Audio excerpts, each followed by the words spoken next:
वालाए दशरथ पापा वाला रउरा बानी है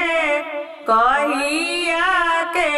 हरदी सोचले रउरा बानी है कहिया के हरदी सोचले रउरा बानी है पनावा ऐसन बाबू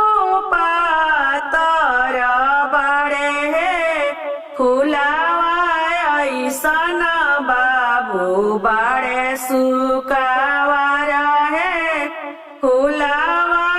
ऐसन बाबू बड़े सुकावर है हरदी के झाके झोंके जइहे कुमिलाई है हरदी के झाके झोंके जइहे कुमिलाई है वालाए दशरथ पापा वाला रउरा बानी है कहिया के हरदी सोचले रउरा बानी है कहिया के हरदी सोचले